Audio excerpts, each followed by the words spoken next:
Namaskar G, good night. It's me Rajesh here. I'm up at San Road here. It's the 4th of January. So much new rare activities are going on. Check on internet. The Ananda Marga's DMS. They have retreat there where people from all over the world will go there for to participate. Just saw it on YouTube. It's so nice. Wish if I had that kind of money to travel and go where you like. But there's some scars. But this is life, it's put you in certain situations. I can't even travel. My brother himself can't even travel. There are some people who travel a lot. They go to America, they go to Canada, they go to England. I never travel. The only place one time I travel is when African Swamaji offered me a 2-year residency in Brazil, in South America, to study yoga and tantra. By living with them, you live like a son, a child, a friend, and you have to stay and live with them like a father and a son, a disciple, a master, and you learn and pick up some of the things. Brother Tanmai was with me. Well, he was more active, and he used to be with the Margis and all over the South America. He had good relation with them. He has pictures, but he never wanted to share it with me. I wonder what he did with all those photographs. So that's why he's very own way, and he's very but one thing I admire with him is he doesn't get explicit about sex. He doesn't insult you in a sexual way or use sexual term and derogatory remarks like you find most of the locals here do. So I can remember when I was in Brazil there, one Dada came to Guyana. His name was Dada, Dharmadevananda. He was a very radical Dada from Bengal. He would go meditate in the jungles in India. And he had a big rich center in Petropolis, Brazil. The Margis, the members in Brazil, and he influenced them and he inspired them so much in that particular community that they bought that property and built up big building yoga center there, and they put him there to run that center. And the other Dharmadevananda came to Guyana. The African Swami bought him here, and believe it or not, that was June Cherry Jagan rule when he was ruling. He was staying in Ramphal House there. He was what they call Ramphal House. I think there's a Castellani house now. They put him up there, the government estate, and he was giving yoga classes, horrible medicine. He was giving classes with horrible medicine, and a lot of nice programs they had there at Castellani House. Today they have new leadership, new government, and everything is changed. You don't have a Dada going to stay there. When they come, they have to find their own shelter now. You have to put them up. You have to organize program, and by struggling with the local member, we born samskara. We become pure and better instrument for God to work through. So that's when the initial stages of meditation and spirituality. You have to labor a lot. You have to work physically. You have to do something good to leave an example for mankind and humanity. The hardest thing is that you got to face inimical minds, negative people, negative philosophy, doctrines, negative style way of life. You have to overcome it, because the positive philosophy always have to overcome the negative ones, or else people will be affected by negative philosophy. It will percolate everywhere. So Dadaji was very lucky that when I was in Brazil there, he was staying, and he was a powerful acharya, Dharmadevananda. I hear acharya says that he was 10 times more dynamic than African Swami. African Swami was famous for the work, his dynamism, and how he works. They said Dharmadevananda was 10 times more dynamic. He's a revolutionary Dada. Traveled a lot. He did a lot of work in South America. And so I met him also in Brazil. He was telling me that I have to vibrate this whole master unit in Ananda Kirtan. I have to show them what I have. I said, Dada, I want to come and stay with you. He said, you go and tell them here, they will send you. Tell them if they don't send you, you will leave. And you'll see they will send you. So we were there at Mananda Kirtan there, the master and the Dada. About 3 used to bring food for us, go and collect vegetables from the market. People would give him a basket of vegetables. He would bring them here. I left it at the center. So he would come to visit sometimes, you know. The first time when I met him there was at a retreat when we arrived at Ananda Kirtan. They had a retreat going on.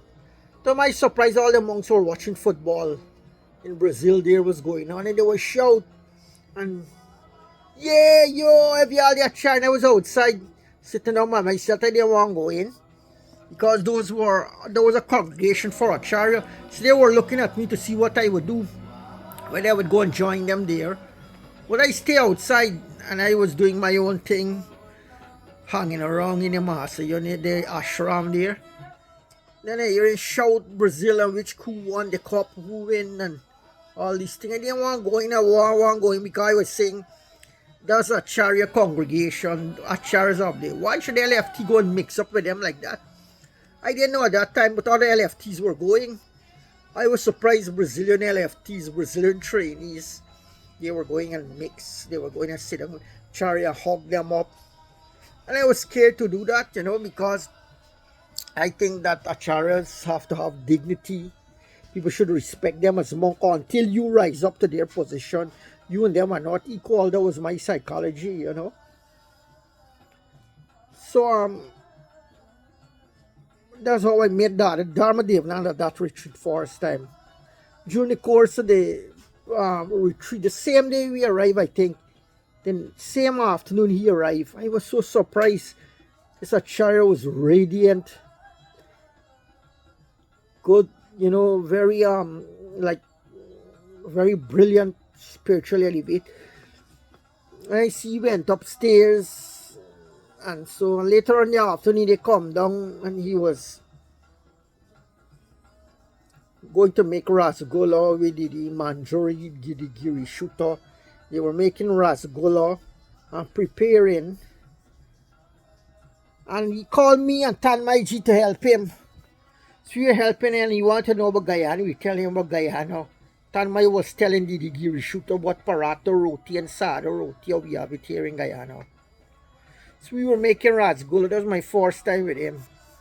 I saw him there at the retreat, and then I saw him back when we went to beg for alms around in Brazil there. We went to a bowl begging. When we came back, he arrived there and gave a talk. He sat down there and he was in the crowd. Then he used to visit only, after that he only came when we did something exceptional or radical. Then he would come.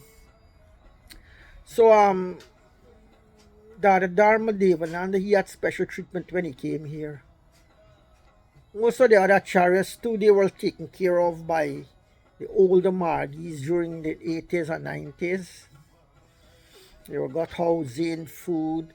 People organized program for them. And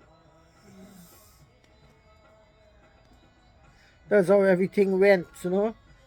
So we hope we can rise up, you know, how people are in Guyana here.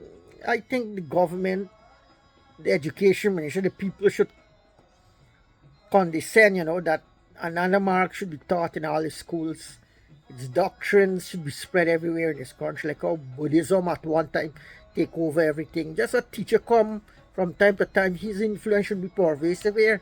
Because people are looking for the answers which Ananda Mark seem to have and which they seem to feel and perceive. They're after Ananda Mark energy, Ananda Mark yoga doctrines and techniques, and this should be made available to the people rather than making somebody's else the idol and the image for humanity. Everybody should be taught the mantra. I was reading once that one of Ramananda's guru, I think, one of Ramananda's disciple, got the mantra for Ramananda. Although he was supposed to keep the secret and not reveal it, he went to the top of the wall and shouted down to everybody, all the people who looking up there, up at the ashram wall there, people outside there. You know, people congregate and they feel life coming out of this area. They feel the life and they go there to soak in and to absorb. So Ramanan came up on the wall and he shouted and said, "There's a mantra you gotta use." And he's supposed to keep it secret. Guru called him, asked him why he do that. Like, don't go and tell everybody, the public, the mass, the mantra. He said, "Why should I keep it for myself? Let the rest of humanity get a benefit and enjoy." So Shisha Nandamurti has created so much teachers, and the tradition is there that they're going out and they're spreading his teachings. They're everywhere, they're traveling, sometimes at their own expense. They have to do business. They have to sell and they have to raise their own money, meet people, to beg for donation, to travel and go on the journey. And so, like African Swami say, when he come here, he hitch a ride over with a boat, a canoe, across the border and come over here. And from there, he hitchhike right down till he reach Georgetown. So people been helping them all the way through. So I do hope that I'm trying to help these monks again because I want them to help the country. People can learn. Now our old members, we are old now. We should have young members who can keep a reservoir for the energy, for the vibration, and make it available. You know?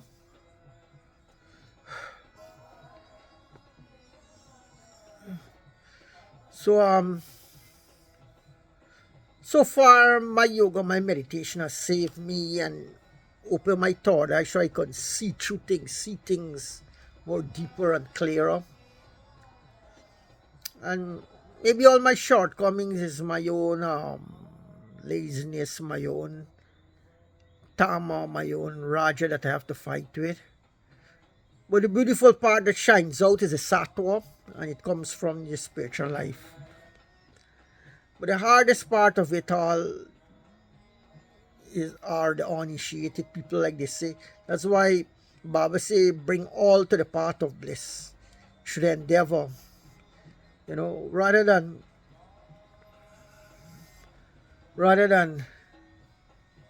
leave the people, you have to make effort to bring them.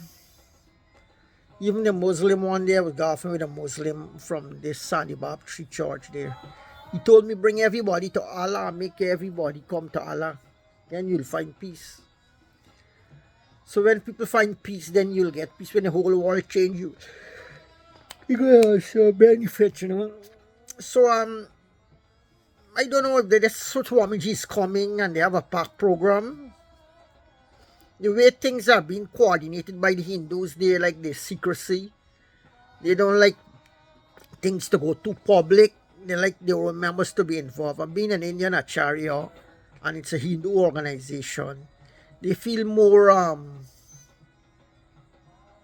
closer to him, more warmth with him, you know. So I'm just helping because, like I said, I'm one of the last of the existing members, the last of the old members. And hopefully more will come after me. They might form a structure, a committee, and form a new body, maybe in the Indian community, in the Indian neighborhood, the East Coast, West Coast, East Bank, Borby, SQ, I don't know.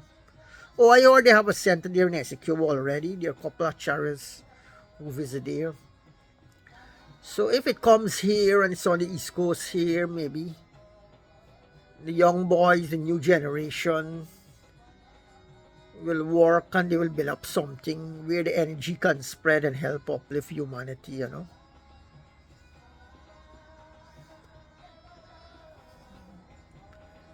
So let's see what Swamiji Kamahor, he's a very ripe acharya in that since he was very young.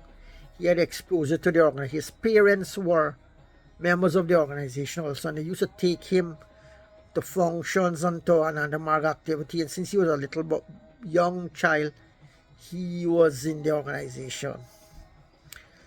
So I think people will benefit and inspire a lot if he comes here. You know, the atmosphere is good to get connection with real spiritual heroes and mystics.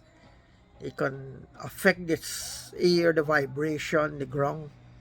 Things can change, you know.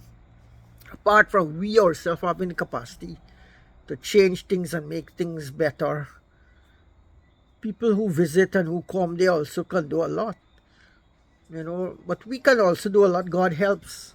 But by ourselves, we may have to put more effort and more application and so on, you know.